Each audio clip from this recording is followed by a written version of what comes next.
to call the meeting of the Zoning Board of Appeals for the month of December to order. The board members that are here tonight are members Steve Lianis, Fire Chief Brian Nardelli, member James Sweeney, alternate member Jamie Hodges, and myself, Chair Kenneth Galligan. Our building and superintendent, our zoning enforcement officer, and clerk to the zoning board is Mr. James Plump. Our recording secretary this evening is Monica Fagazzo. Right, the way the meeting will be run tonight is as follows. First of all, I would ask if you have any phones, electronic devices, just shut them off or put them on silence. If you need to use the phone, please go out in the hallway. Prior to the start of the hearing tonight, there is an opportunity for any petitioner to withdraw from the hearing without prejudice. Is there anyone tonight that wants to withdraw before the meeting starts? Seeing none, good. I will call the petition, and when I call the petition, the person that's going to be representing the petition will come forward to the podium. Please speak into the microphone so that we can hear everything that's going on. The petitioner will make the presentation. When the petitioner has completed the presentation, I will ask the board members if they have any questions of the testimony that was just given. If there are no questions, or if there is questions and we follow up, at the conclusion of that, I will then open it up for public discussion. I will ask first if there's anyone here that wants to speak in favor. I will close that, then I will ask if anybody is here that wants to speak in opposition. I will close that, and then I will ask if there are any public officials that want to be heard on the issue. That would conclude the public hearing portion of the meeting, and then I will open it up to deliberation between the five board members. This deliberation is strictly between the board members. It does not include the public. You will probably hear at some point one board member that will make a motion to grant. If that is followed up by a second, a roll call will be taken by the clerk. In order for a petition to pass, if all five members vote in the affirmative, the petition will be granted. If there are 4 in favor and 1 in opposition, the petition will be granted. If it's a 3-2 vote or anything less than that, the petition will be denied. Once we take the roll call, the clerk will tell me what the vote is. I will then announce what the decision is, whether the petition is granted or whether it is denied.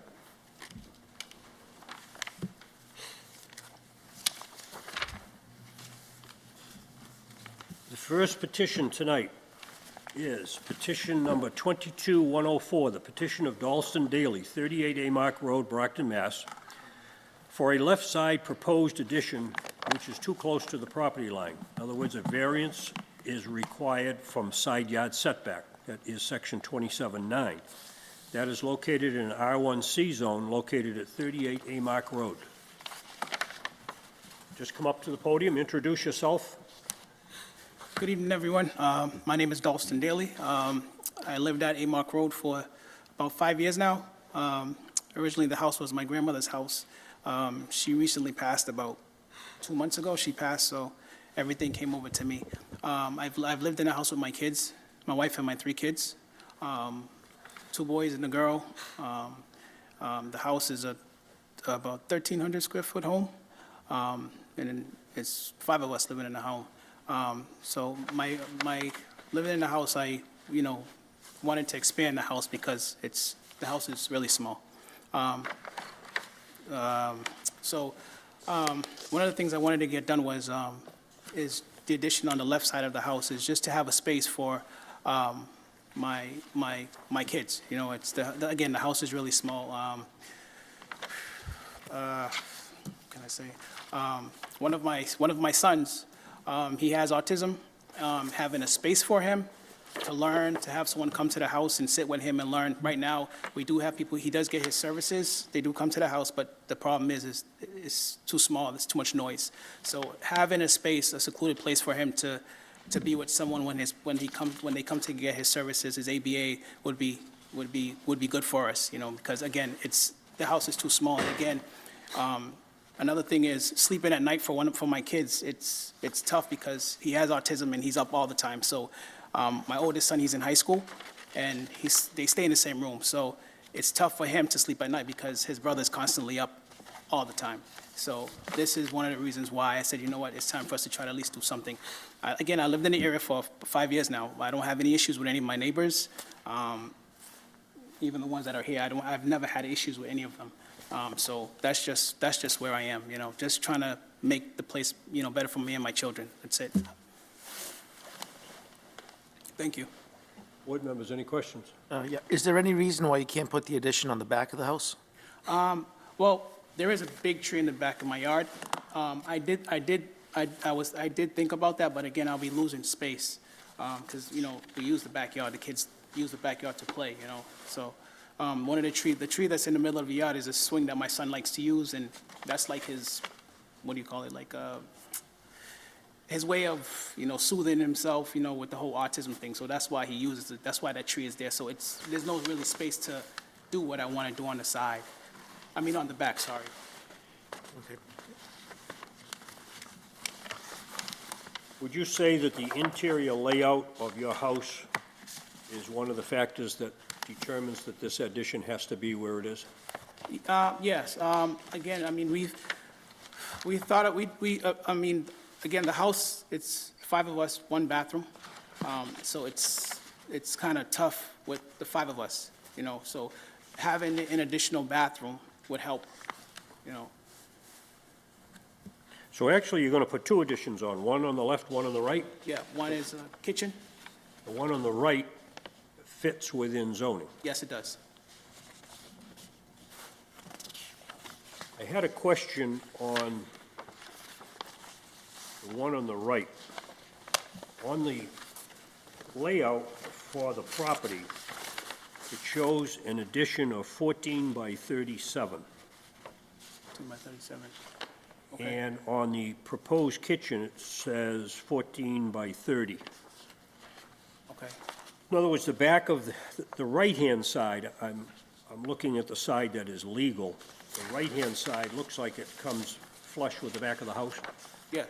The site plan shows that it extends beyond the house. Yes, I did realize that. I did see that. What's on the site plan, it's actually, again, it's a proposal. I forgot the name. He actually made it longer than what it's actually supposed to be, but it's actually shorter. So what we're voting on tonight in the whole package here is we're looking at an addition that's 14 by 37 on the right, and the one you're here for tonight is 24 by 24 Yes, left, yes, sir. just so we get that correct. Yes, sir. You have 8.5 feet of distance between your neighbor's property line, and you need 15 feet. Yes, So sir. you're asking for a leaf of about 6.5 feet. Yes, sir. Okay. Board members, any other questions? Everybody's good? All right, I'm going to open it up for public discussion. Is there anyone here that wants to speak in favor? Seeing none, I'm going to close that portion of the hearing. Is there anyone here that wants to speak in opposition? If you're opposed, just come up and give your name to the clerk and state what your problem is.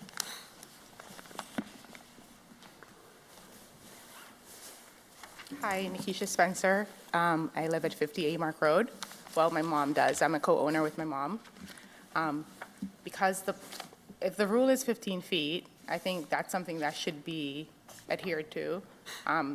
The addition is obviously going to be reducing it's going to reduce privacy from the backyard on the addition to the bedroom fronting the addition. And also, there's also 70 feet in the back that could be used for the addition, rather than having it extend to our property line, which is, we're asking for a 6-feet variance. I think that's uncalled for, because if the variance is 15 feet, I think you should stand by that. Like Mr. Daly said, we have no issues with our neighbor. We just want to make sure that things are maintained the way they're supposed to. I think if an addition is added also, that, you know, this will cause like a reduction in my property value, because you're infringing on my property line. So if I was to eventually sell my property, that could be an issue. Also, I think the new structure will likely cast a shadow, because my mom, she has her garden in the back. It will definitely cause some issue with the morning sun with the backyard, and, you know, there's other things that, with the addition on the side, it's going to be blocking the view of the oncoming traffic from the left-hand side coming towards the property. So that's some of the reasons why we're opposed to it. Again, there's 70 feet in the back. The addition can go anywhere there. If the line is 15 feet, I think we should maintain that. If that's the rule, follow the rules. Were you 50, your address? 50 Amark Road. 58? 50. Okay, thank you.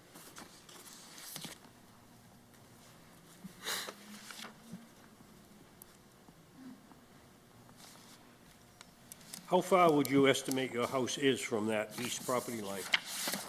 The east property line? In other words, between your house and the petitioner's house?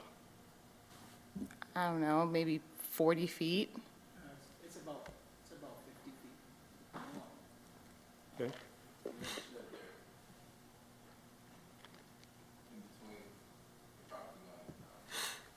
Actually, the shed is further back. It's not between the houses. All right, we're not going to have a discussion out there. I'm just asking a question. So, is that it? Yeah, I just want to just say that just follow the rules. I mean, if it's 15 feet, I would not want that next to my property line. If that's the rule, I think the variance should not be granted. Thank you. Okay, thank you. Is there anyone else that wants to speak in opposition? Seeing none, I'm going to close that portion of the hearing. Is there any elected official who wants to be heard on the issue? Seeing none, I'm going to close that portion of the hearing. That concludes the public discussion. I'm now going to open it up for deliberation among the board members. Board members. Historically, on these, we look to see where we can go other than the side yard. So if there's room in the back, that's typically, what you see this board approving, whether, but the side and that amount of relief is pretty uncommon to this board for approval, so. I didn't quite hear all that. Are you suggesting that they could put it somewhere else? I'm thinking there's other options for this instead of the side. So this addition that he wants to put on here that's before us tonight, this is a garage with living space up above. So it's a garage on the first floor and living space up above.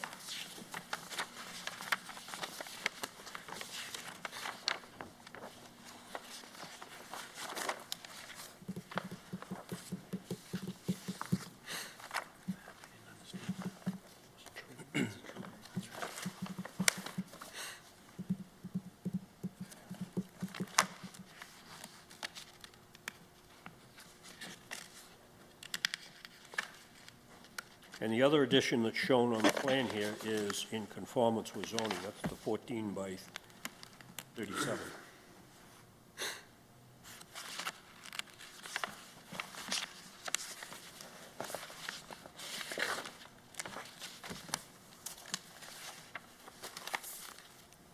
What the plan doesn't show is the front of the garage is much further than the rear is to the property line. It's on an angle.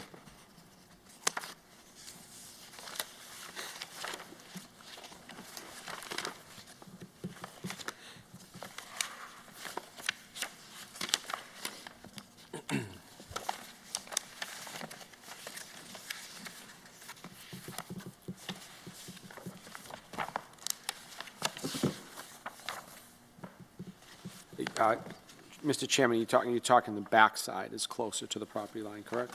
Right, it shows 8.5 feet on the back corner. It's probably more than that on the front corner, closer to the 15 feet Correct. in the front. Yep, okay.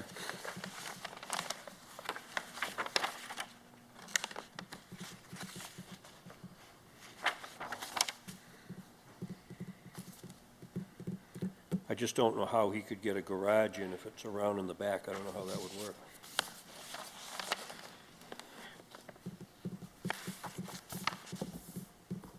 Motion to grant? Second. Motion has been made and seconded to grant. Will the clerk please call the roll? Mr. Delanus, No. Chief Nardelli, Yes. Mr. Sweeney, No. Ms. Hodges, No. Chair Galligan. Yes. Chair, that's 2 in the affirmative, 3 in the negative. The vote is 3 in the negative, correct? Correct. And 2 in the affirmative. The petition is denied.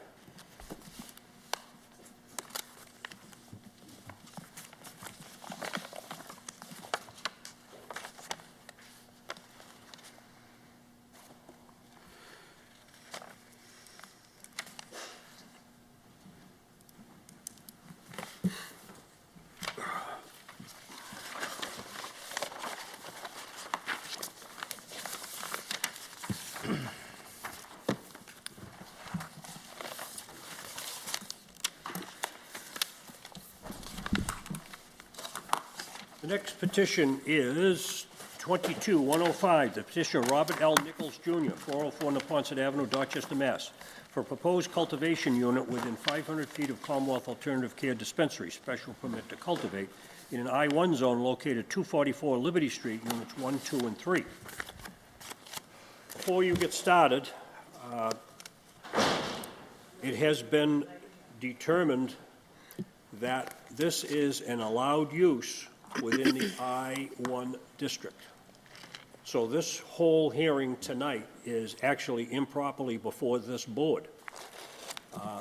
Where this needs to go is to site plan review. So this is an allowed use in an I-1. However, when you go to site plan review, that's where all the specifics will be detailed as to what has to happen at this location. You took the words out of my mouth. So we have received a letter of opposition from a Reverend Tony Lopes of 244 Liberty Street Condo Association. I would recommend or advise this Tony Lopes, Reverend Tony Lopes, that he needs to take the concerns of that condo association to the next hearing, which would be at the site plan review. For your time. So I would entertain a motion from the board members that this petition is improperly before this board. We don't have the authority to act on this, and an affirmative vote would be to affirm that this is not before the board, that its next step is to go to site plan review. I'll make that motion, Mr. Chairman. I'll second. Motion made and seconded to grant, which would be to send it to site plan review. Will the clerk please call the roll? Mr. Lannis? Yes. Chief Nardelli? Yes. Mr. Sweeney? Yes. Ms. Hodges? Yes. Chair Galligan? Yes. Chair, that's 5 in the affirmative. It's 5 in the affirmative, which confirms that this is not going to be heard by this board. It will be forwarded to the site plan review. Thank you for your time.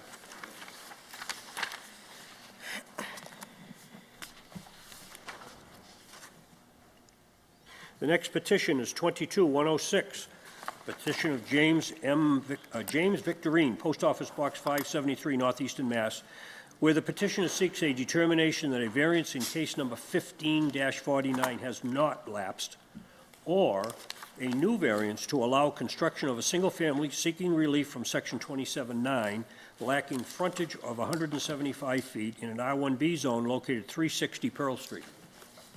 Good evening, Chairman, members of the board. I just have a request. Attorney McCloskey is on his way. He's stuck in traffic. He was in depositions all day, but he says he can be here in about 15 minutes. If you don't mind pushing this out to the end, I'd appreciate it. We can do that. Thank you. All right, so we'll hold this till the end of the evening. He's going to be here in 15 minutes, so at the end is perfect. Thank Okay, you. very good. I live on Pearl Street, and he's been trying to put a house in our back. Ma'am, we're not hearing it right now. It will be heard in a few minutes. We're waiting for the attorney to come.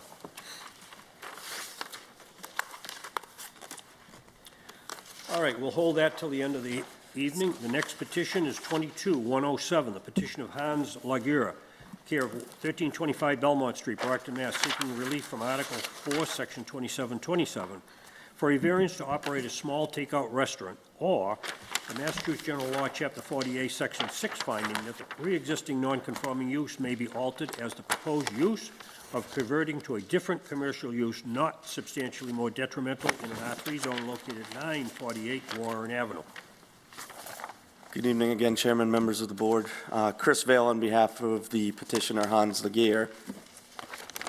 This is a petition before the board where the petitioner is seeking a variance to operate a small takeout restaurant in a multifamily residential zone.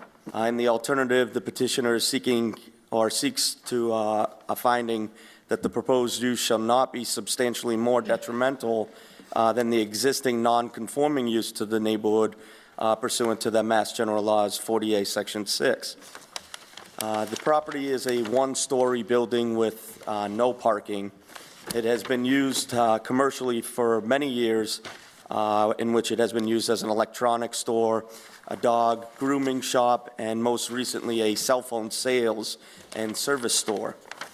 The petitioner is proposing to convert the use from a cell phone store to a small takeout Haitian restaurant.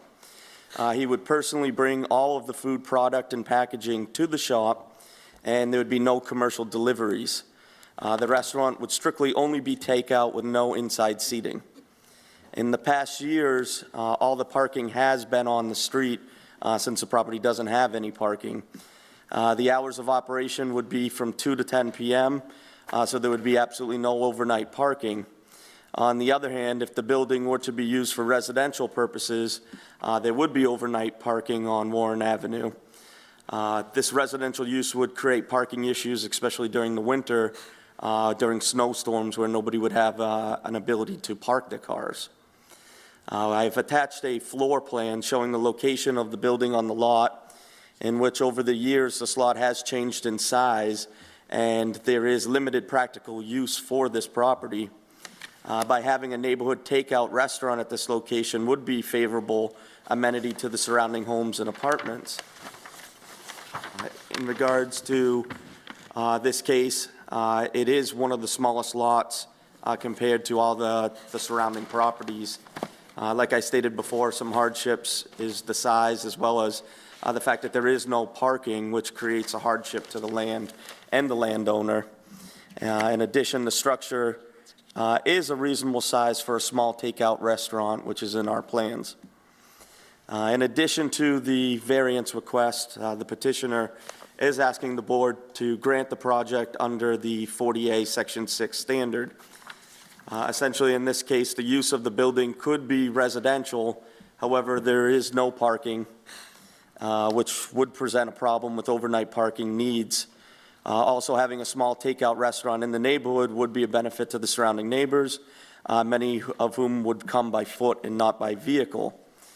So based on all these reasons, we are asking for you to grant the variance, or in the alternative, to grant it under the 40A Section 6 standard. It's a property that needs to be worked on in that area, and we do believe that a small takeout Haitian restaurant would be in its best use. Thank you.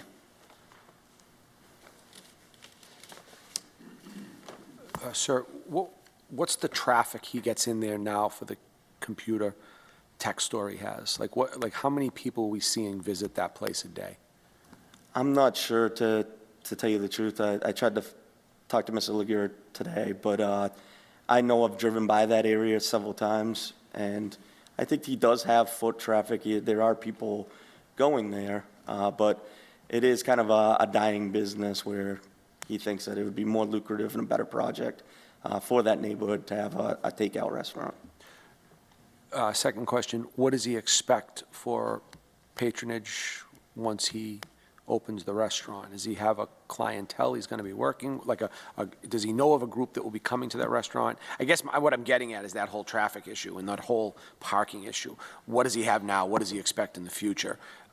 Is this going to be an abundance of traffic? Does he have a following for the food he's going to be making, so it's going to increase the parking and traffic concerns? I think that obviously he's doing this project because he thinks that it is going to be a better project than what he already has in store. However, I think it would be the food is going to be all kind of prepared, made, so you go in, you get your dish, and then you leave with it. He's going to have no dining in store, so at minimum, we're hoping that people go in and there's not going to be any lingering. It's you park on the side, you go in, and then you leave.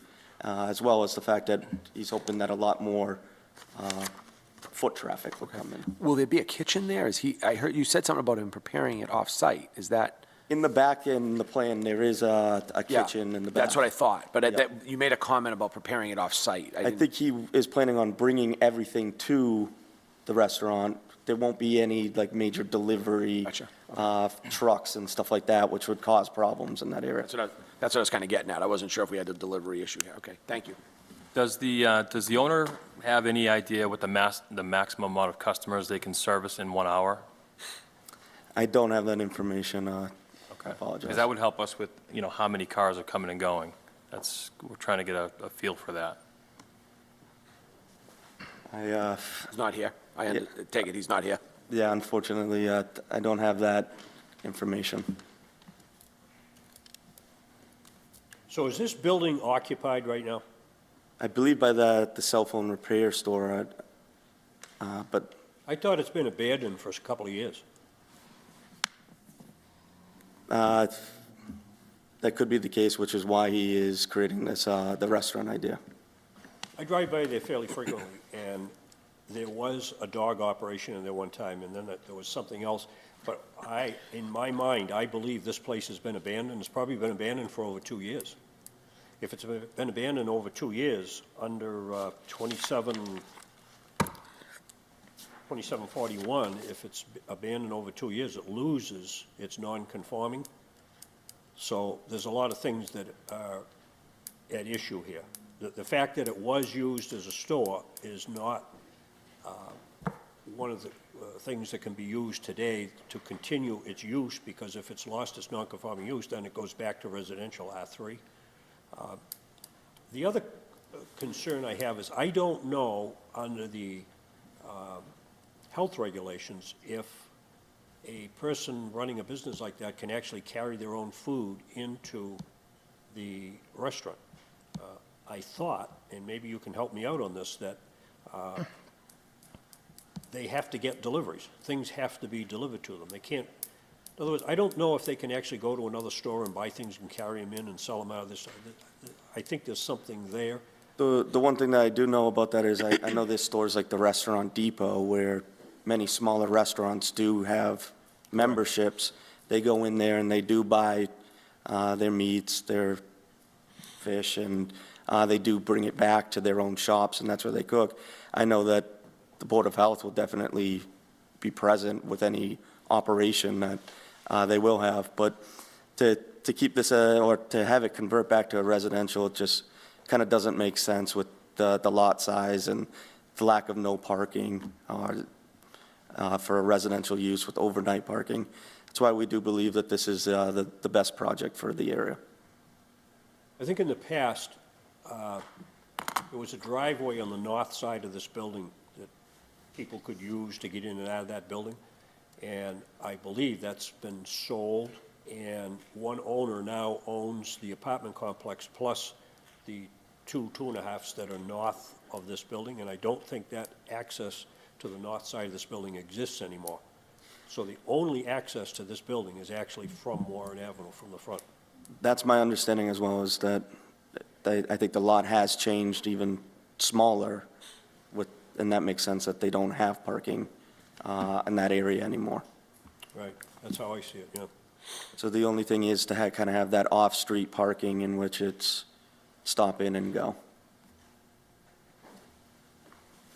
So the hardship that you're showing us is the size of the lot and the fact that there is no parking. That's your hardship. Correct, as well as the fact that it is in a residential zone and with no parking and the size. Okay? And additionally, you are requesting this board to look at this from a 40A Section 6 also, that it was non-conforming and it continues to be non-conforming. My concern is that if it changed ownership and what was used in there originally is going to be very similar to what is proposed, if it's been abandoned for a period of time, then I don't see how that 40A Section 6 applies, but we'll determine that. So you're asking us for two things here, either to make that determination or to grant the variance. Correct. Board members, any other questions? I know I saw it, and I was just looking, what's the hours of operation? It was 2 to 10. 2 to 10, that's what I thought, okay, thank you. Is that 7 days? I believe so, yes. Okay, so we're saying it's 7 days. Yes. Okay.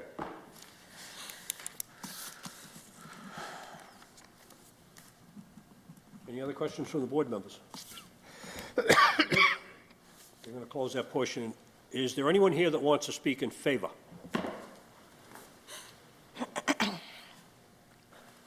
Please give your name to the clerk. Stephen Torrey, Affordable Properties LLC, and we are the abutters to the property, the only abutter, Okay. on the left, the right, and the rear. And I've agreed with some of the things that I've heard. There really is nothing, and I've looked at it for a long time, there's nothing that you can do there that will conform to any zoning. Just speak up a little louder. There's nothing you can do there that will conform to any zoning, including any type of residential use. It's a reasonable person. He's making a reasonable proposal. Do I think that there can be issues? Yes, but I think there are going to be issues. The only option is to deny any use of the property. Otherwise, there are going to be issues. And I think he's going to do his best to deal with them. And I'd like to recommend that it be approved. Do you know if this building has been vacant for a period of time? It's been not in operation during periods of time. He's been there. It was the dog patch originally. It was unused for a period of time in between that and the cell phone store opening. I'm not sure what that length of time was, but he was working on the building during that time. And it hasn't been vacant. Whether it's been actively used as a business every day, that is not the case. Right, so the last actual business that was in there that I remember was probably the cell phone store, Right. and that's been a while. I still see people, he opened up after COVID again for a brief period of time, and he's there, Would you say he? Who's he? the owner. Cell phone? Yeah, the person that owned and operated the store. Which is the cell phone? Right. Yeah, okay. So you're saying he was operating there and then kind of shut down because of COVID and then restarted the store again? Right, and business kind of slowly died down. The traffic seemed to become less. Mm-hmm.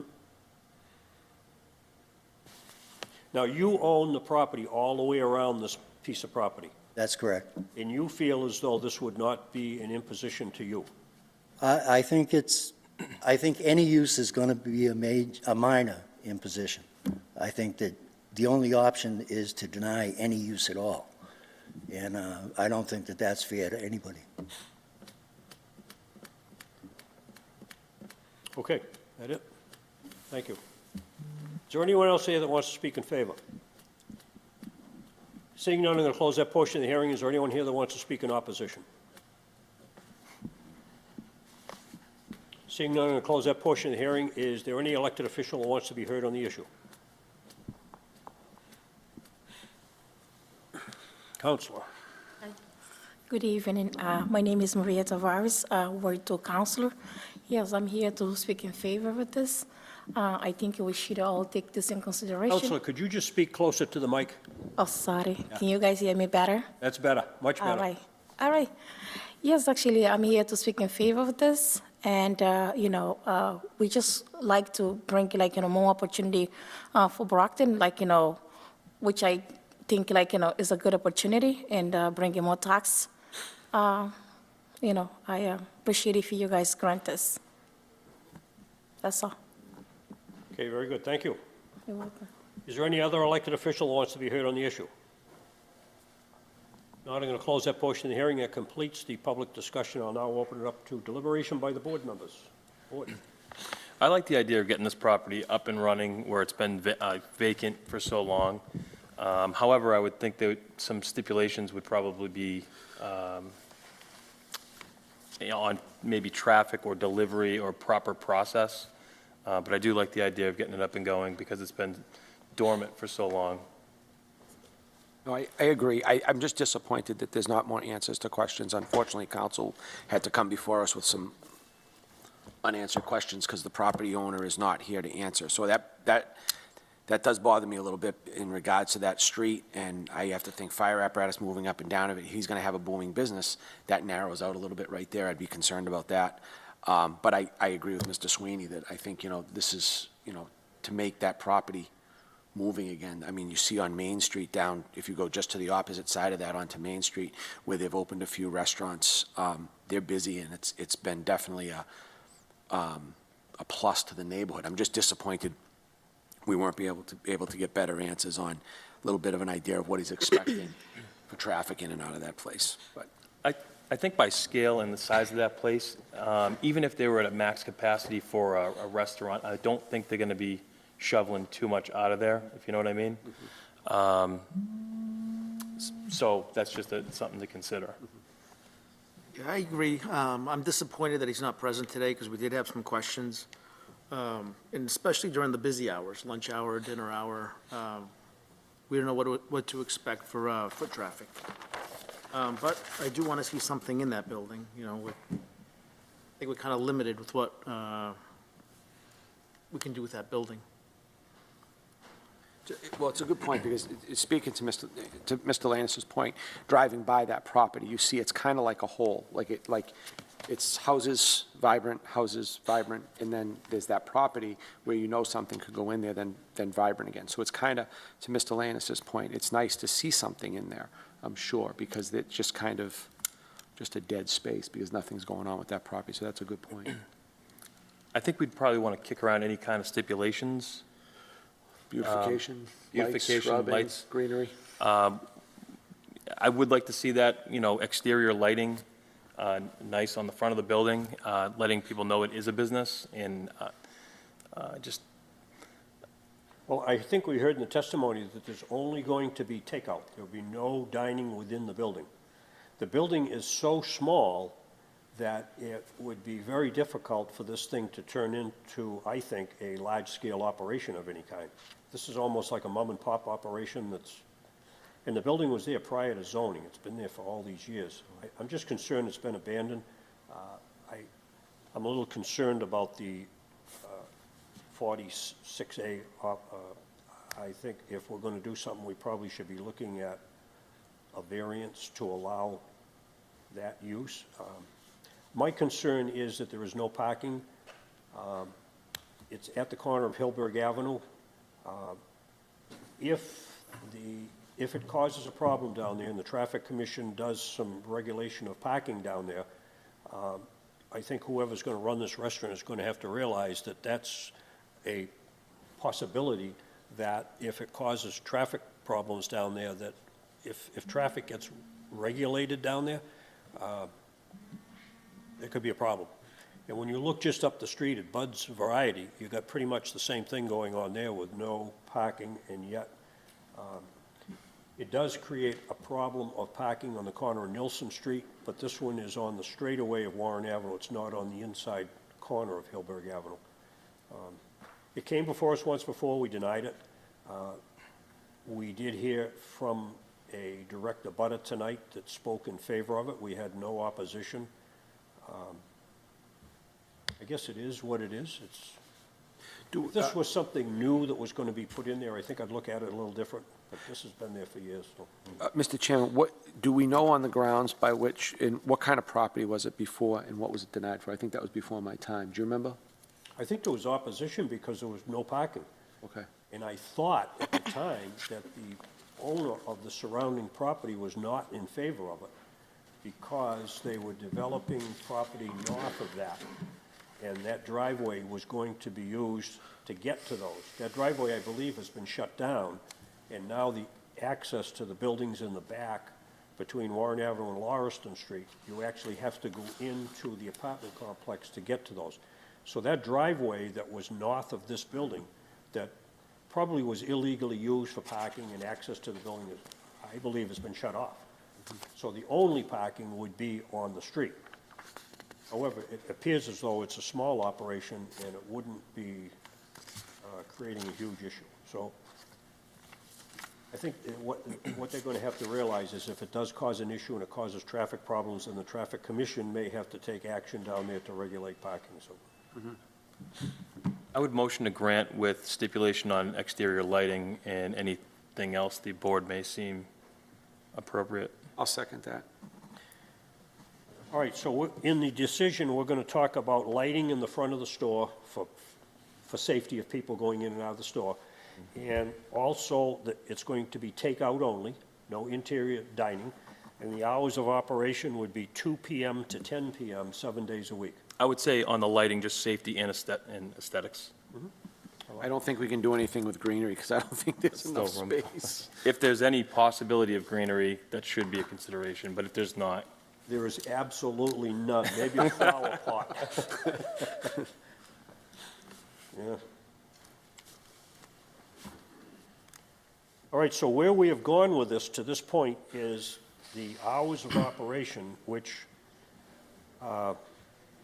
technically probably belong somewhere else, but at least we can give somebody else some direction that we're voting on a 2 to 10 PM. It's not an all-day operation, 7 days, and for takeout only.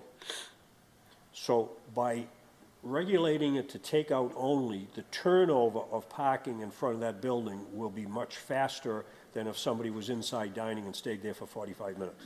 That's how I'm thinking of it. Yeah. And then the lighting for safety and aesthetics out front. That's what we got so far. Okay, yep, good with that. Did somebody make a motion, or I missed that? yeah, motion to grant with those stipulations. With those stipulations, and you seconded, okay. All right, so a motion has been made and seconded to grant with the stipulations that we just talked about. Will the clerk please call the roll? Mr. Lanus, Yes. Chief Nadelli, Yes. Mr. Sweeney, Yes. Ms. Hodges, Yes. Chair Galligan. Yes. Chair, that's 5 to the affirmative, 0 in the negative. Vote Thank is you very 5 much. in favor, none in the negative. The petition is granted with the stipulations. Thank you, everyone. Good luck. Thank you.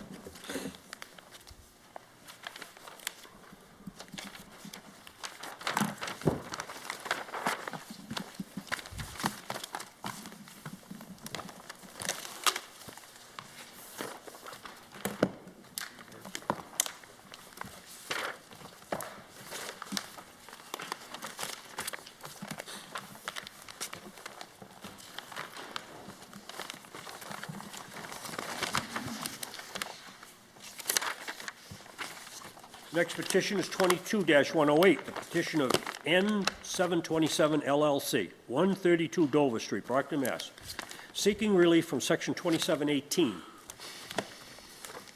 2728, subsection 3A, 2729, and 2753, subsection 3, for a variance and special permit for joint occupancy. Also to amend a prior variance to construct 18 additional residential apartments lacking parking and green space in a C2 zone located 340 and 346 Warren Avenue. Mr. Chairman, with your permission, members of the Zoning Board of Appeals, my name is Jim Burke. I'm an attorney at law with offices at 48 North Pearl Street in Brockton. I have the pleasure to represent John Andrade in this matter, and I'm here with Scott Farrier, and Scott has prepared some plans that we're going to go over with you. By history, and there was a history of this specific project before the board, I was not participating in the initial determination, but this applicant received a variance to be allowed to have 4 apartments and a mixed use, which included some commercial on the first floor. It appears that in making the determination of how to build and the financing, it became clear that the increased cost of construction required a different project in order to make it economically viable. As a result, he appeared before the Zoning Board of Appeals requesting 12 units plus the 4 with the same commercial use on the first floor. I actually was here when that matter was argued, and I recall specifically some of the concern related to the issue of parking, and the issue of access for public safety vehicles in the pass-through of the property to make it feasible for public safety vehicles. The applicant, when he received his denial, went to the planning board with a request to return to the zoning board of appeals. Ultimately, that project was modified to a degree that was approved for purposes of allowing the applicant to return to the zoning board of appeals by the planning board. So what are we left with? We're left with a request before the board to be allowed to construct 18 additional units on the property. But as part of that construction, he's going to utilize palladium parking so that there will be parking underneath, which will expand the number of parking spaces for the overall project. With the 12 additional unit proposal, there were 50 spaces that were being proposed before the Zoning Board of Appeals. Now there are 62. And we believe that there is going to be sufficient parking in conjunction with the commercial lot that is directly across the street. And if you notice with the brief and materials we submitted, he received from the parking authority authorization to get 15 spaces out of a lot having 70 spaces. So there is a great deal of volume and access. And I think that's important because when you consider the commercial use on the first floor, the commercial use on the first floor is likely to be active after hours. This is basically a downtown project. It may be slightly off Main Street, but it's a downtown project. The utilization, for example, of the social club is going to be active after hours, and there's virtually no utilization of that parking lot in the after-hours basis. I know I was a young assistant district attorney, and that space was created. Virtually, there's no space around the courthouse available during business hours, but in the after hours, it is absolutely vacant. The request required that Scott go back and create a plan that was actually more adapted to the utilization of public safety vehicles. We believe he's done that. He met, I believe, with some public safety officials, including the fire department, to try to iron out what would be the best in and out access, ingress, egress for the parking lot for public safety vehicles to be able to properly make the turn. Scott will go over that in detail in a second. The project as proposed, I think, is an exciting one. It has the opportunity to pick up a building and a location that has been decaying and totally lacking in viability from a commercial use structure. One of the issues that apparently the prior applicant failed to include was it does require a special permit for a mixed use. And I think that was missed in the prior appearance before the Zoning Board of Appeals. So what are we left with? We're left with a unique piece of property in which there is a major structural building on it in a downtown area, which is virtually non-commercial in its designs. You have a major apartment complex, guest complex, operated by the YMCA that provides housing next door. You have the religious institution in the rear, and you have the municipal utilization of the courthouse parking area. Virtually, you have no commercial reuse. This will bring activity to the area, we believe, and it will be positive activity to the area. We believe there is more than sufficient parking, and we believe that because of the uniqueness of the commercial lot where it is and its lack of utilization, it will provide a great benefit to this specific project, and I think will alleviate any concerns. The commercial utilization will be directed to the across the street lot, but also there is a 30-unit lot to the side, north-facing, which will be available even during construction if this board is to be able to grant approval to allow them to proceed. If you allow him to proceed, he will immediately begin construction on the 18-unit building, which will change to a degree the drainage factor of the original project, which is one of the reasons why he has not gone forward and developed the other project more completely, because he would, if you approve it, have to dig it up and redo it. He would begin the process of construction immediately, and we think we're going to create a great benefit to the project. As to the hardship, I think this board already found a hardship in the first go-around. Nothing has changed in relation to the property. The uniqueness of the size of the lot, the uniqueness of the structure, and the surrounding area that basically is more residential than commercial. Scott, if you would go ahead and outline the proposed project and from an engineering perspective. Thank you, Mayor. Scott Barry, I'm an engineer.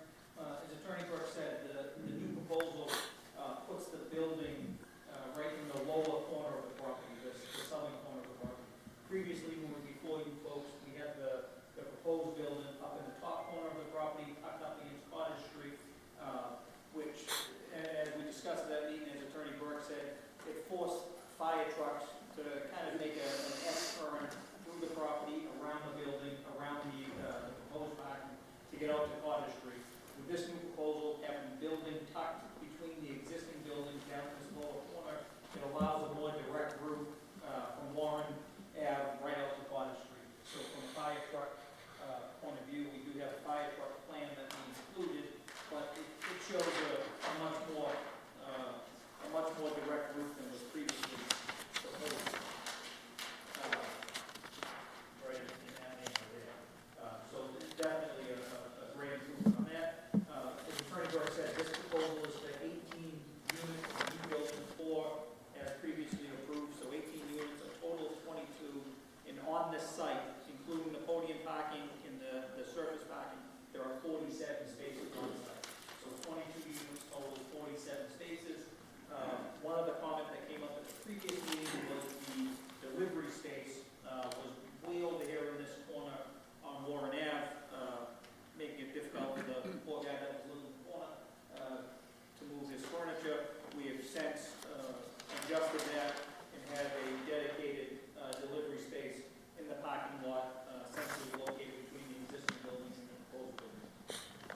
Besides that, the other issues with the ongoing construction, after we went and received Board of Appeals approval on the first project, going through site plan approval, we had a drainage system proposed pretty much right where this new building is going. So as Attorney Burke said, to construct that right now, a year from now, we would have to rip it up when he starts construction of this new building. So assuming we receive the positive outcome from you folks tonight, we would have to go back to site plan approval for the new construction, have a new drainage system that would be out in our new proposed parking lot. So that would handle the stormwater management issues, and that would be a vast improvement on what's out there now, which really there's no stormwater out there at all now. So this proposal would bring the property up into compliance with stormwater regulations. I believe that's it. Very good. Board members, any questions? Just real quick, and I know you got to go back to site plan review. Is this going to share a sprinkler system?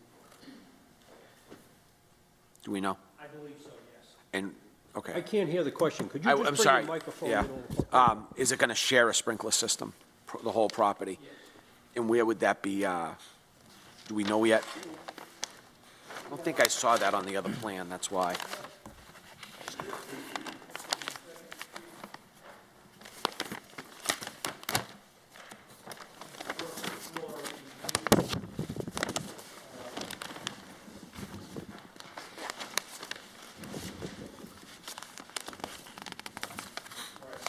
Right now, in the lower corner, there's a Got it. electrical room and a water. Okay, I got it, yeah. But it will share throughout the entire property. So it looks, okay.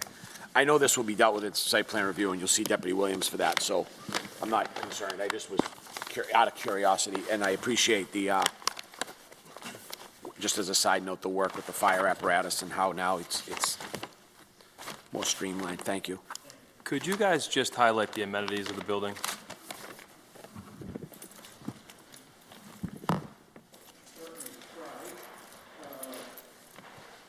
First floor, there is some utility and storage room.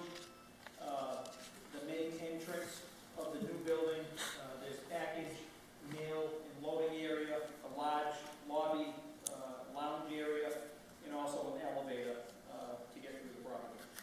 I believe on the basement,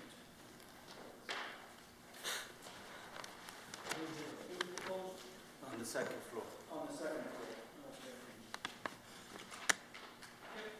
On the second floor, would be an indoor pool, alongside the stairs, between the elevator and the stairs. Okay, so it's an Scott, indoor, I think mentioned, there's a 4,000-pound traction trailer capable of handling in and out furniture. Also, you have washers and dryers in the units, as we mentioned, and the existing gym in the old facility will be available for the new building as well. would the pool be available to the public at all, or just the residents? No, I don't believe so. Okay.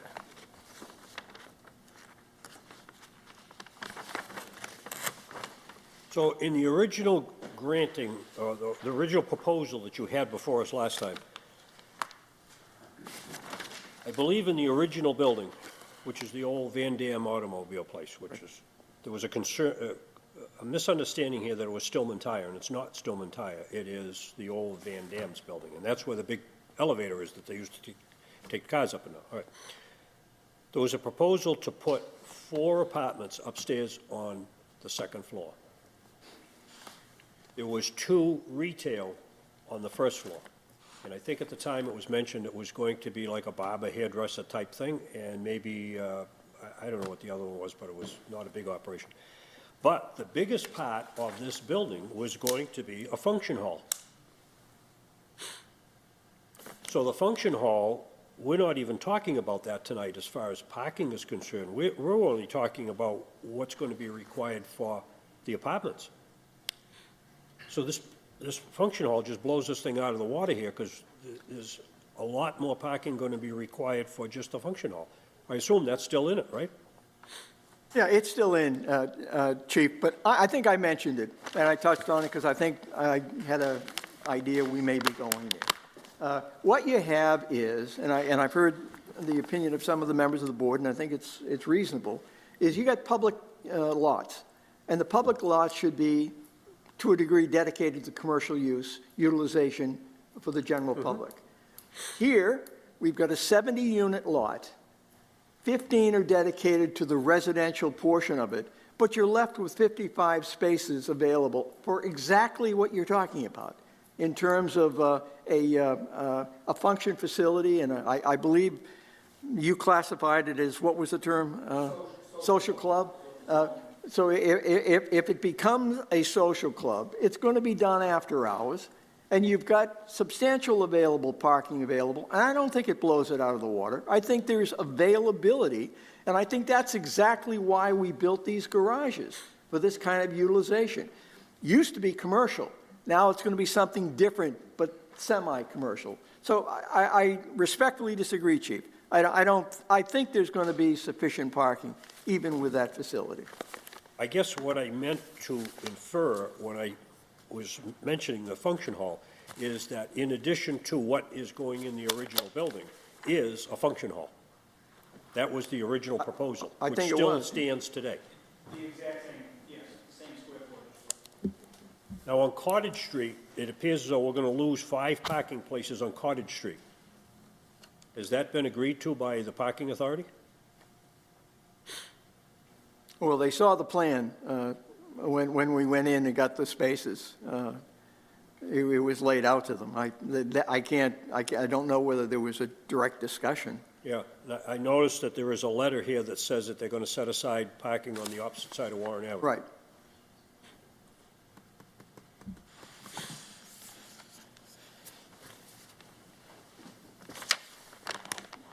I might add, that's down gradient to the courthouse, too. That's all the way down by St. Pat's. Yeah, it's across from Wales Avenue. Right. Yeah. Board members, any other questions?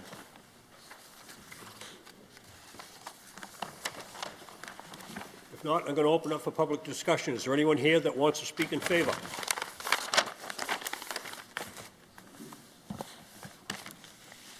Close that portion of the hearing. Is there anyone that wants to speak in opposition? Not, I'll close that portion of the hearing. Is there any public official that wants to be heard on the issue? Counselor. Hello, good evening. My name is Maria Tavares from Ward 2 Councilor. I'm here to speak in favor about this project, which I think such a great opportunity for Brockton, and in especially is right there in the center and a good location. And as far as I can see, we don't have something special on Ward 2 like this. And then I hope all you guys take this in consideration and to grant this opportunity and to give you more opportunity to bring you more tax, more revenue. This is all about Brockton. Just give people in Brockton, the resident, to invest in Brockton, not bring it from people outside to invest in Brockton. But yes, if you have someone in Brockton, want the opportunity, they want to build in Brockton, I think we should take in consideration and grant this issue. I'm very excited already, and I hope you guys, be in the same page. Thank you. Thank you. Is there any other elected official who wants to be heard on the issue? If not, I'm going to close that portion of the hearing. That completes the public discussion. I'll now open up to board members. Board members. So there's several things that are before us tonight. 2718 is the maximum coverage of the lot. They're asking for relief from that. 27283A is joint occupancy. 27533 is the opportunity for the zoning board to set the amount of parking that's required for this site. And 2729 is asking for residential use in a C2 zone. So those are the four issues that are before us tonight. I don't think it's too much of a stretch in that environment, in that location. I would agree. I think when you drive down that area, if I was to leave here right now and to drive through there, it's pretty barren, I think, to say the least. I think with the social club and people there, I think it will add some vibrance to that area. I also think that with the addition of the parking, with the parking authority, and then putting aside those spots, I think makes a big difference. This look changes a lot of me. I had some deep concerns about my fire apparatus access before, and now with this flow through, it makes it a lot easier. I know this podium parking is huge. We see it a lot of different places now. I always have concerns about cars on fire underneath those things and the impingement to the actual residential property, but this is a road that all communities are going down with this, so it's something that we have to affect as the public safety service of the city. So I just like the flow of this a lot better, and I think that area is of concern as a lifelong Brockton resident. When I go down there, there's not a lot going on, especially on the cottage side, and this will, I think, open up that environment. Yeah, I think it'll tie in nicely, with the downtown, so. I would like to see that sign lit up on the outside, the address sign lit up at night, small stipulation. The actual address or The actual address that you see on I believe that's the elevator shaft, if I'm not mistaken. Okay.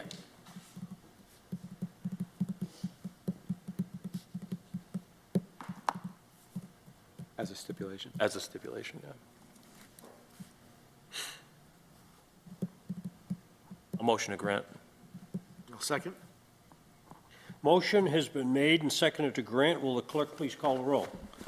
Mr. Lanus. Yes. Chief Nadelli. Yes. Mr. Sweeney. Yes. Ms. Hodges. Yes. Chief Galligan. No. Chair Galligan. No. That's 4 in the affirmative, 1 in the negative, Mr. Chair. The vote is 4 in the affirmative, 1 in the negative. The petition is granted. Thank the board for its time.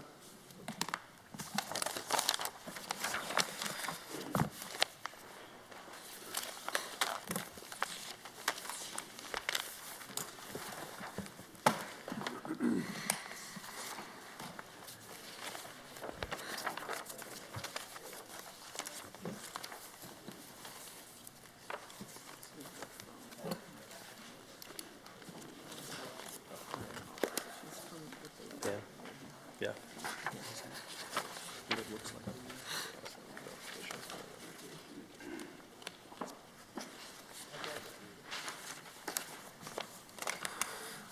This is all.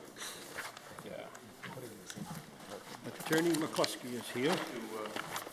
Chairman, for taking me out of order. So we will go back to petition 22-106, the petition of James Victorine, P.O. Box 573, Northeastern Mass. The petitioner seeks a determination the variance in the case of 15-49 has not lapsed, or a new variance to allow construction of a single family seeking relief from section 27-9, lacking frontage of 175 feet in an R1B zone located at 360 Pearl Street. Thank you, Mr. Chairman. Attorney John McCluskey and members of the board, I appreciate your taking me out of order tonight. I had a scheduling matter that just didn't work out.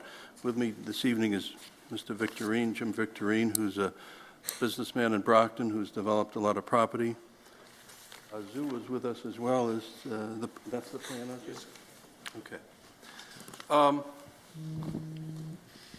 Quite frankly, I'm a little surprised that we're here before you tonight on this petition, because I think that what happened here was incorrect as an interpretation of the law, and what we're asking for is either one of two things. But let me give you some history first. Mr. Victorine owns this parcel, did own this parcel, lot number 2, and he owned the house here at 368 Pearl Street.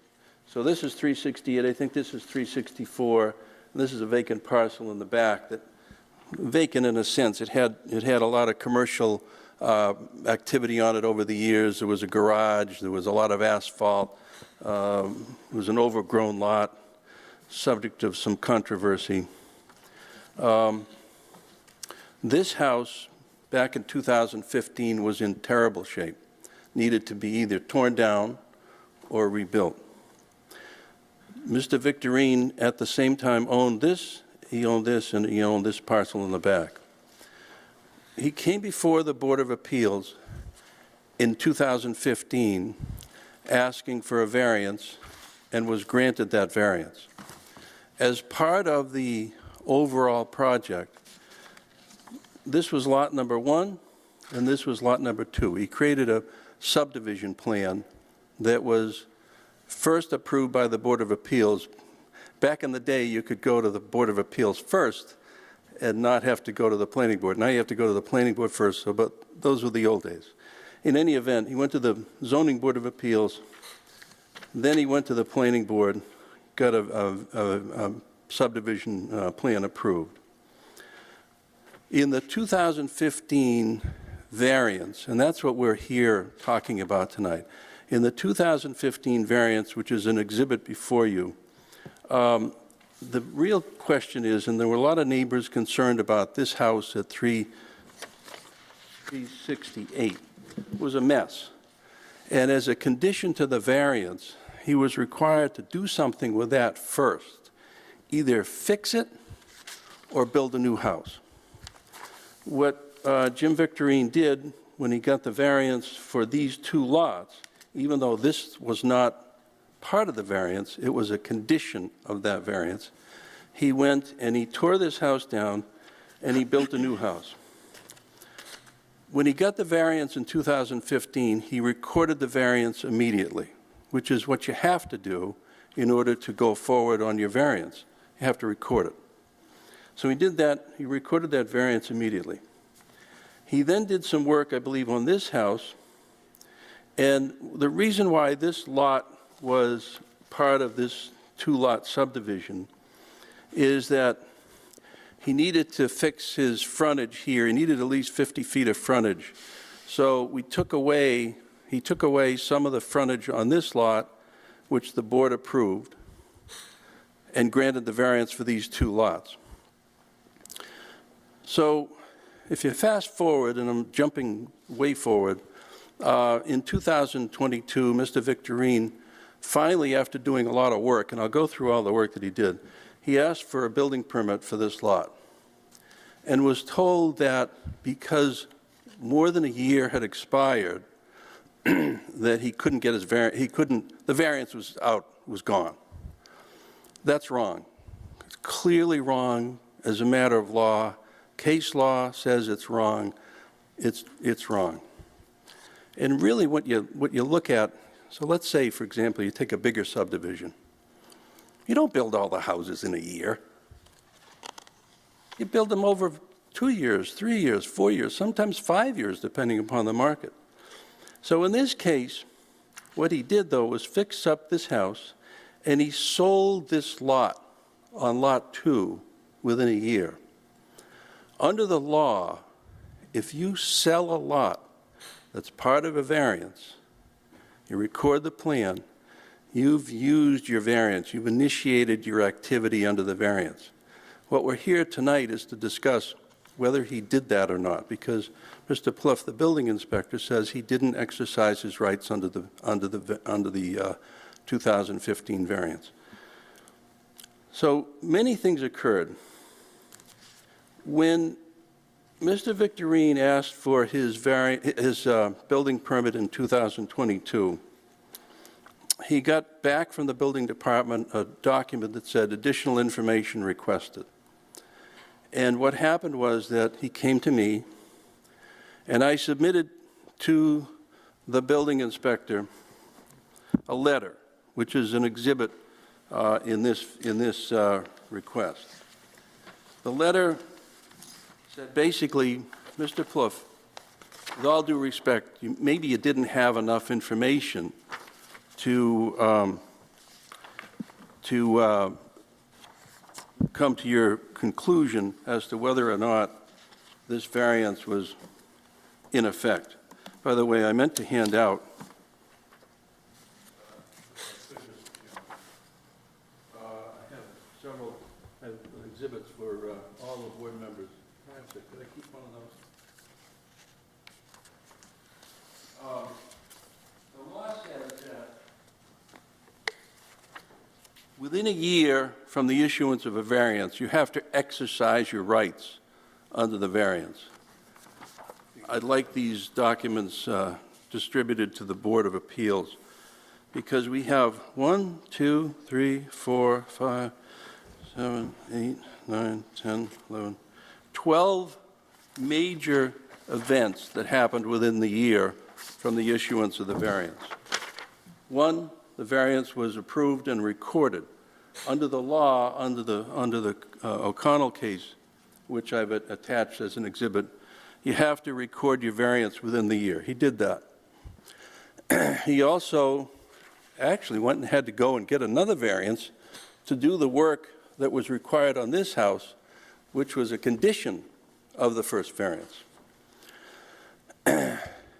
He then went to the planning board, got the planning board approval, recorded the plan.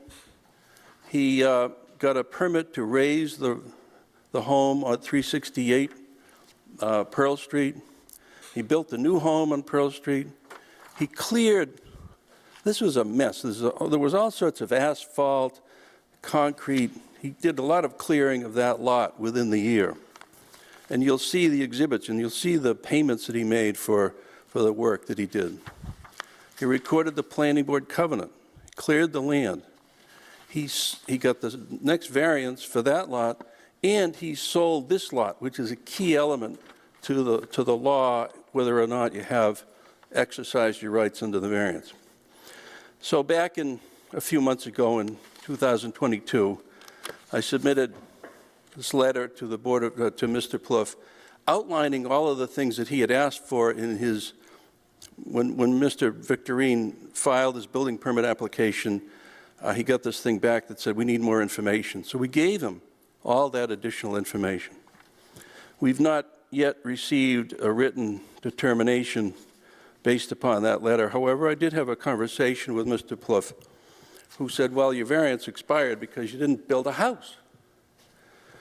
The O'Connell case says that you don't have to build a house. If you do other things to exercise your rights under the variance, and he did a slew of other things, including selling one of the lots, your variance has been properly exercised. So without beating a dead horse, basically what I'm saying to this board is that even though we've not received an official denial or determination from the building department as to whether or not the variance has been exercised, we did see that in that information request saying a notation, you know, you didn't build it within a year.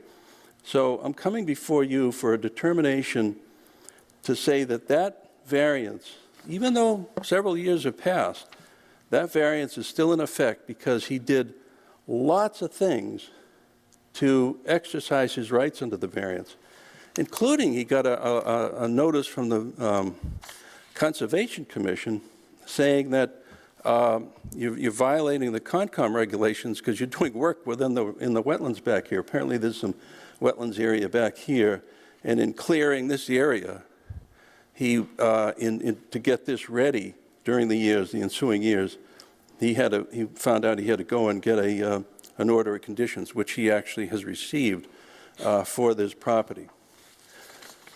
So I'm asking the board to overrule the negative determination of the building inspector that Mr. Victorine has not allegedly exercised his rights under the variance. He clearly, under the law, has exercised his rights under the variance. He's done 25 things to exercise his rights under the variance, including tearing down a house, building a new house, selling off one of the lots. He just didn't build the house on this lot, which he doesn't have to do. There's two cases that I've attached to my memo in that regard. In the alternative, I'm asking for a variance.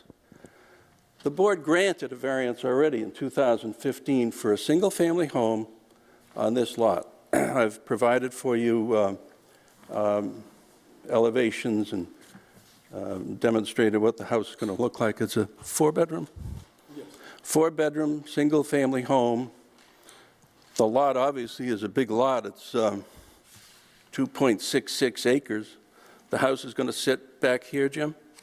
Is that where it's going to be? The hardship at this point is that we've done all these things, and now we're told that you don't have a lot anymore.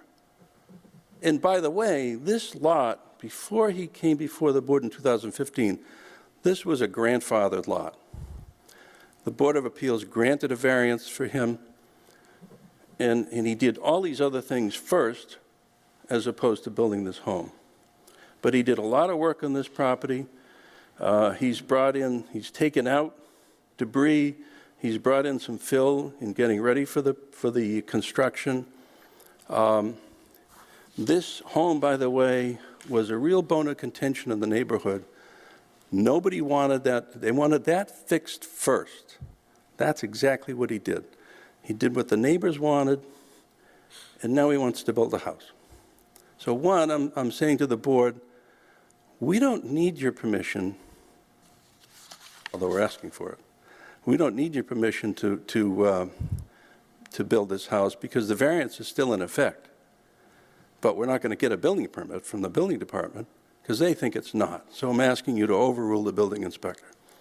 In the alternative, I'm asking for a variance for a single-family house, which has already been granted, with this frontage, which, by the way, when he builds this house, he's going to, you know, this will be a nice driveway, nice and presentable.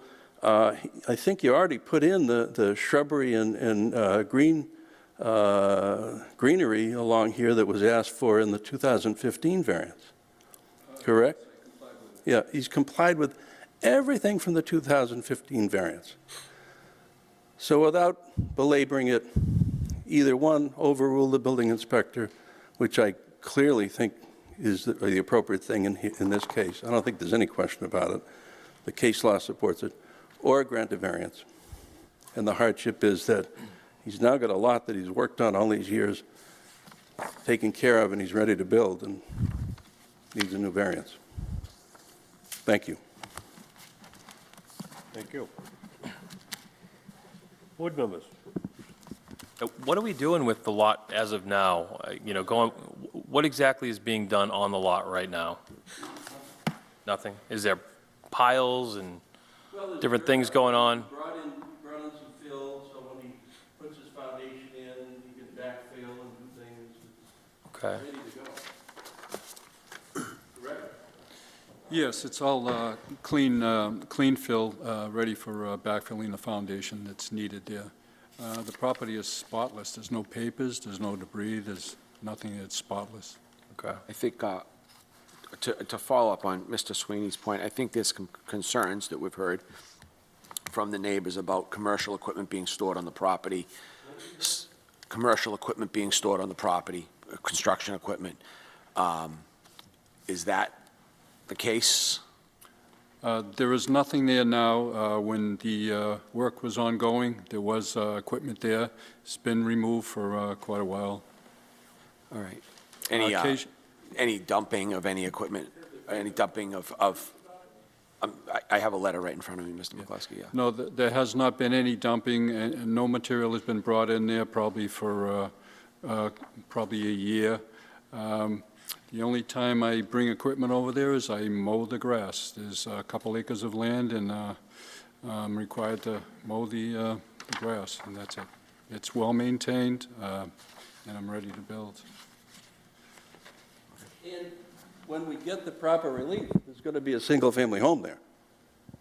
You know, it's, You have to your understand, I'm question just sounds a following. little bit like another house down on Pearl Street that was actually encroaching out, not Mr. Victorine's, encroaching out into the street, and the neighbors didn't want it fixed because it's been a lousy house for years, and then you granted a variance in that case. I understand. I'm just following up on a question that we had, though, that came from a neighbor, multiple neighbors. Assuming you get approval tonight, when would you plan on building a house? Well, he's filed a building permit application, Okay. and it came back with, we need more information. Okay, so if you did get that, you'd build it immediately? Yeah, immediately. Yes, in fact, the water and sewer lines are already in place. We're ready to go. And as part of my letter to the city, and I didn't mention that, we paid the city for water and sewer connections. He's got an order of conditions. He's ready to go. The electricity has been brought onto the property also. It's just. Is that underground or above? That is up, yeah, above ground, yes. So the issue here tonight is whether or not the zoning that was granted in the last time you were here, for which we granted a variance to build a single-family house on that lot. No building permit within 1 year was ever pulled for that location. But a lot was sold. Well, The case law is very clear. well, you know, I spent time reading this Cornell one and also the Jonathan Green against Southborough. And what I get out of this is in both cases, they were looking for use variances, not dimensional variances. We granted a dimensional variance on this particular lot. And Well, that wasn't the issue in those two cases. The issue was the rights of the variance exercised. that's correct. Right. And in the Cornell case, you have two options. You have either you build a house or you sell a lot. And you know, what interestingly there is that, I always forget is it the, off,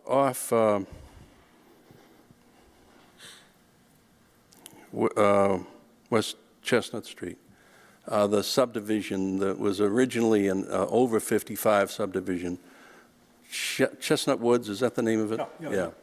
So as you know, when that first started being built, everything started to move along, and then the market, you know, tanked. I think it was around 2008, and lots went unbuilt in there for years and years and years. Then I believe it was Mark Rukas bought that property, and he went to the building department and said, I need a building permit for this particular lot.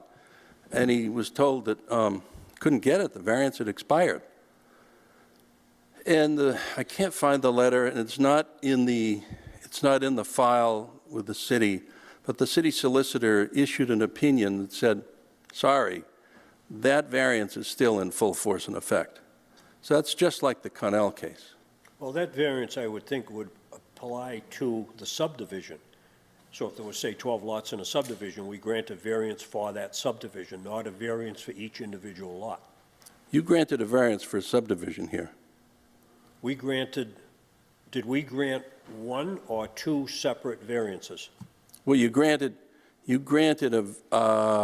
one variance, but it was for 2 lots. Okay. All right, we'll determine that. So, any other questions from the board members? Everybody's good? Is there anyone here that wants to speak in favor?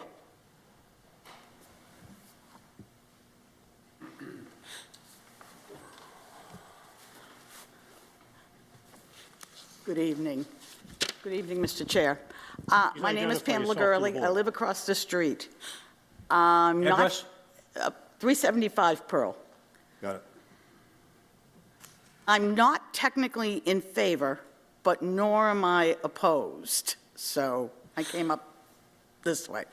That property across the street is an ongoing problem for the neighborhood. So would we like to see a single-family house there? Yes, it would clean up a myriad of issues that we have had for the last 10, 15 years there. The problem that we have as neighbors is that the yard continues to be used as a commercial dumping ground. We watch truckload after truckload after truckload of dirt be moved in over the span of probably 6, 8 months. Nothing was done with them, just more just kept on coming. I can tell you that they were graded out and removed when he received an enforcement order from the Conservation Commission. As neighbors, what we looked at was heaps and piles of debris. Now, he's going to build a house there. My understanding is he's going to live there or sell it, don't care either way. What I want to make sure of is, one, that his heavy equipment does not come with him, because it is not just when he is doing work there, mowing lawn. It can stay there for months at a time, and that's what we look at. So I want to make sure that it's stipulated somewhere that he's not to store any of his business equipment on that property, that he's not going to use that existing garage for his business, and that small little extra building that seems to have popped up on the property is removed from the property. He's right. It's pristine right now. It looks better than it's looked in years. And if he builds that house, that's what we're going to look at. We're going to look at that house because that's what all of us as neighbors are going to see. So, like I said, I'm not here against this, because I would really like, after all these years, to see that house there. I just want to make sure that the rest of the land is going to remain as pristine as it is right now. Thank you. Thank you. Is there anyone else that wants to speak in favor? Seeing none, I'm going to close that portion of the hearing. Is there anyone here that wants to speak in opposition? I do. My name is Mary Timberlake. I live on the same side of the street. What address? 326 Earl? Pearl Street. I'm sorry, I live 326 Pearl Street. I'm on the same side of the street that house is on. He came in there 2 or 3 years ago and started digging, hitting my side of the house with his side of the house as far as taking down trees, knocking down bushes and everything in the back. The house that he owned, 2 houses up from me, he rented to his brother or family or whoever. That was a riff-raff house for months. It was a headache for all of us in the neighborhood. The house now he put up for sale. Supposedly, he's going to sell it. In the back, he put a driveway back there, a road from one house that he could go to his new house, supposedly. Okay? Nothing's been done. It's all rubbish back there. It's all dead animals back there. And in the summertime, sir, we cannot go out and sit on our deck because of the stinks of the animals and the stuff that he has put back there that those animals got caught up in and they can't get out. We have taken bears. We have taken deers out of there. We have taken baby coyotes out of there. Because where he dug, they get caught up in there some kind of way with all the trees and stuff that's back there. It's disgusting. I live there, and I know just with a push of a pen, that could end my way of living, and I don't want it. He doesn't live there. He's not going to live there. And he does bring stuff. He's been digging and digging back there for months and months. Yes, it may look good up there, but right now it's not looking good. It wasn't looking good 2 years ago or 3 years ago. It wasn't looking good like that when all of a sudden, in the middle of the night, you hear this digging and plowing back there. 6 o'clock in the morning. If I didn't have to get up and go to work, I would have never known he was digging back there until I got up around 3 or 4. I get up and go in my yard. He has people and men back there. We don't even know who they are. Supposedly there's surveys. And I know there's 2 sides of his story, but this is our side. He was told by the city council and everyone else to stop digging back there. He dug too far on the wetlands, and he dug too far back on my property. Those trees and stuff are not going back up there because he's not going to put them there. Okay. I'm sorry. I don't want no more variance, no digging, no houses, and nothing back there. He's not going to put that up there. And yes, there is nothing but a bunch of trucks coming in and out. That's his second business as far as I'm concerned. But that's my home, and I live there. Okay, very good. Thank you. Is there anyone else who wants to speak in opposition?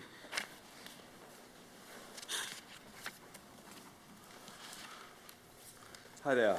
My name is William Dunphy. I live at 57 Windsor Ave, which if you look at the map is Plot 2. My property directly abuts Mr. Victorine's property. And I would like to make sure that the board gets approval and the satisfaction from the Conservation Commission before any more work has been done on the property. In the information from the Conservation Commission, he was told to remove all of the dirt piles that he brought in during a construction project, and those have not been moved yet. They are still there on all the property. So I would hope that the board, before they make any decisions, gets a report from the Conservation Commission that all of the items that they've addressed have been addressed, which I can tell you they haven't been. The other thing is I would agree that with them that the construction equipment does come in and out of there, sits out there on the driveway for months at a time, and he does do work there, and he has been working on the property to dig the foundation for the new house. I would also like to make sure that I didn't bring any of my paperwork with me, but I've been here for every single zoning and board meeting that he's been at, and the dates and times that have been outlined seem to me a little bit more condensed than they really are. I would say that the initial variance for the building of the house probably came in 2019 or 2020 in that area, but I don't have my dates right there. So those would be something I'd like to look at too, is the actual timelines of when the other two pieces of property were purchased, because he was not allowed to purchase, not allowed to build on his initial approach to the committee, because the driveway was not wide enough for the fire department. And at that point, that's why he purchased the two pieces of property next door, so that he could widen the driveway. And then he eventually got the permit, but I don't have all the dates right in my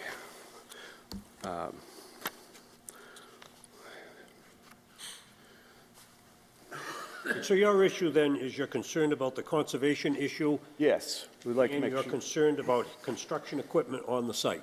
Yes. Can you describe to the board what you call heavy construction equipment? There's been a good-sized dump truck there while he was working. An excavator was there, and they were being used at the time. He was clearing the land and so forth. He had a bobcat over there. They was doing it, working and so forth. When he had been finished, a lot of times he would leave the construction equipment right there in the driveway. You know, maybe he would come back the next few days after that, but there are extended times when there's construction equipment there. You know, but he had been using it also. Okay.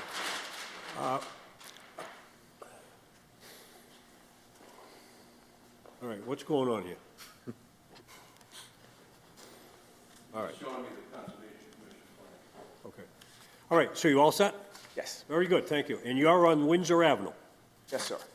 on the north side of Windsor Avenue. You back up to this property? Yes, sir. Okay, very good, thank you. Is there anyone else here that wants to speak in opposition? Seeing none, I'm going to close that portion of the hearing. Is there any elected official that wants to be heard on the issue? Seeing none, I'm going to close that portion of the hearing. That concludes the public discussion. I'm now going to open up to deliberation by the board members. And you should have received a letter from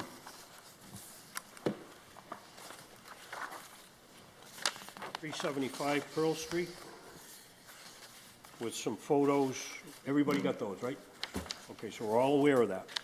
We also got an enforcement order from the Conservation Commission dated 12/23/20. You should have that in your file also. I have not received those, Mr. Chairman. You haven't? I have not seen those.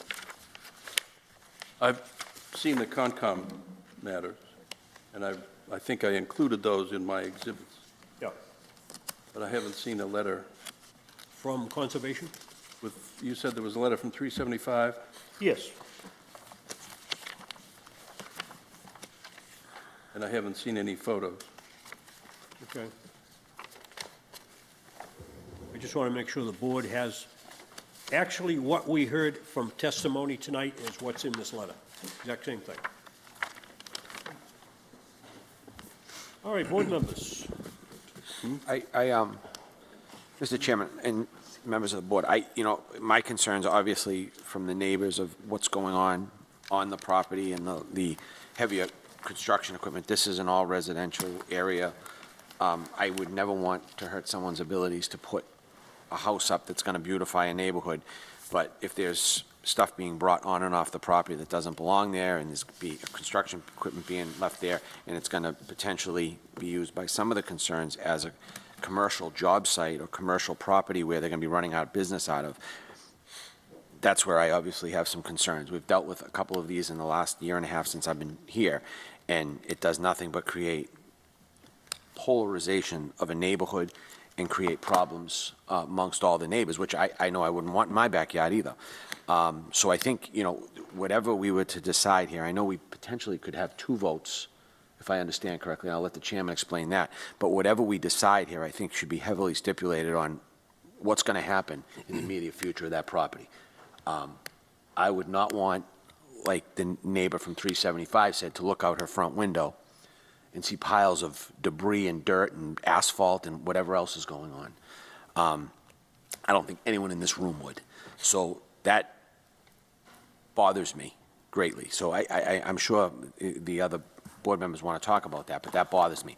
If this is going to beautify and make this property look nicer in the end, when a house is done, then get to it, and let's get it done and stop messing around with it, and don't dump property on it, don't put construction equipment on it, and that nonsense. Let's get the job done we came here to get done.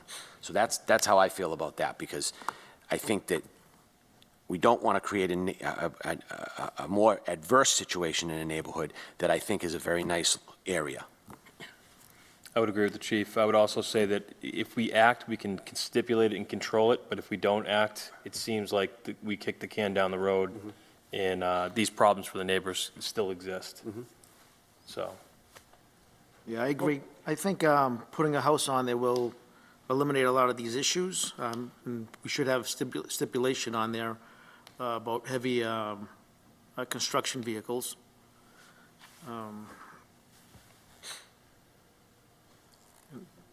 Yeah, I think that's pretty much it. As far as the construction equipment is concerned, if he is going to build a house, I would think he has the right to have heavy equipment on there to dig a foundation or do whatever he's got to do.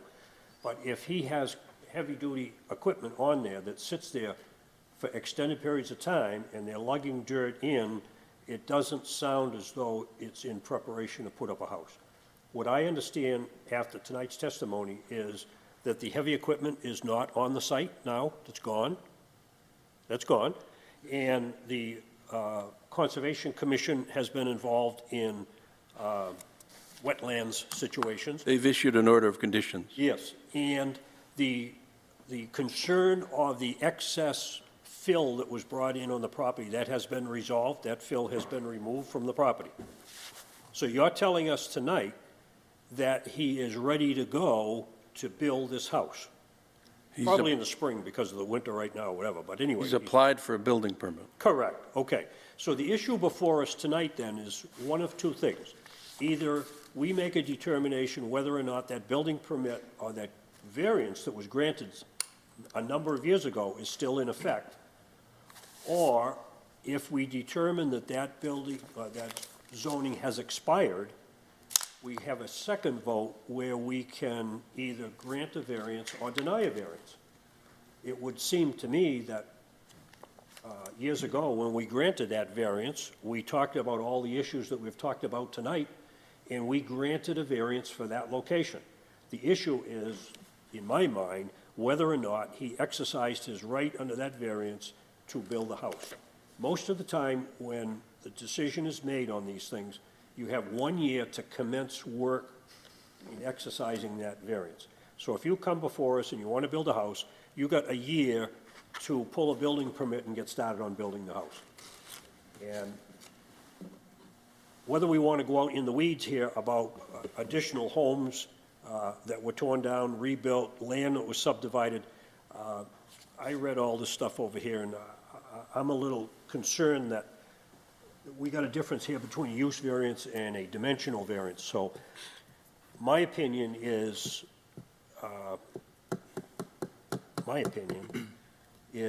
that if we grant another variance on this piece of property, that starts the clock for the 1 year time frame for him to build the house.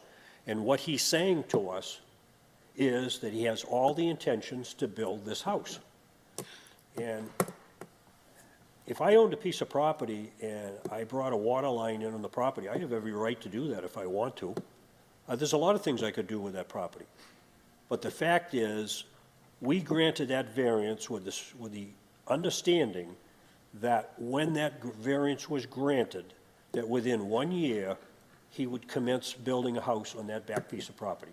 And it's now degenerated into what we're dealing with here tonight. So I think it's in our lap right now to remedy the situation and either say that the current zoning is still in effect, which would allow this thing to go on and on and on, perhaps, or grant a variance, which would start the clock for 1 year, and he's already agreed that he is ready now to build that house. The land is prepared and ready to go to build the house. That's how I understand all this. Okay. So I think that's where we are. So we could take two votes if you want to. One, the first vote would be to determine if the current zoning relief is in effect. And if we take that vote, a yes vote would support the petitioner's contention that it is in effect, and it would be opposing the decision or the opinion of the building inspector. So put yourself in the position of the petitioner. If you vote yes, you are supporting the petitioner that the existing variance is still in effect. If that loses, we can take a second vote to determine whether or not we want to grant a new variance for that location, and that would go as a normal vote would go. I think just for the sake of the board, I'd be more inclined to uphold the building inspector and issue a variance. I agree. So we would, So we'll vote on the, we'll do two votes? I make a motion to uphold the building commissioner's judgment, motion, what he, A motion Think about your motion now. So the petitioner is requesting upholding the current condition of the variance. If you vote to affirm that, you will be voting for the petitioner. and a no vote would Would deny that. deny that, and then we'd take a second vote to grant a variance. Yes, as long as we all understand what a yes vote and a no vote means. Okay. I'll second that motion. So I'll make the motion to grant the petitioner. Second. So the motion before us is to support the recommendation of the asking of the petitioner. A yes vote will support his determination that the current variance is still in effect. Motion's been made and seconded. Will the clerk please call the roll? Mr. Lanus. No. Chief Nardelli. No. Mr. Sweeney. No. Ms. Hodges. No. Chair Galligan. No. Mr. Chair, that's 0 in the affirmative, 5 in the negative. So the vote is 0 in favor, 5 in the negative. Now, we can take a second vote to determine whether we want to grant a variance for that location. Motion to approve a variance. Second? This vote would be like a conventional, a yes vote would grant them a variance, just like we always do. Now, could we put any stipulations on that to make sure that there's no long-term heavy equipment left on there unless it's operating to build a home, and no commercial work be done on that property, and any debris left there for any long periods of time? I know that leaves it very open-ended. It is, but I think Subjective. certainly we can put something in there that would articulate the desire of the board that any equipment that's on that site is there specifically to commence the construction of the house, not storage of the equipment on that site. Is that what you're looking for? Absolutely. Yes. Yeah, and I'll make a motion to grant With that stipulation? with that stipulation. Second. Correct. Okay, a motion has been made and seconded with that stipulation. Will the clerk please call the roll? Mr. Lanus. Yes. Chief Nardelli. Yes. Mr. Sweeney. Yes. Ms. Hodges. Yes. Chair Galligan. Yes. Mr. Chair, that's 5 in the affirmative, 0 in the negative. Thank you, members of the Five in board. the affirmative, none in the negative. The variance is granted with the stipulations.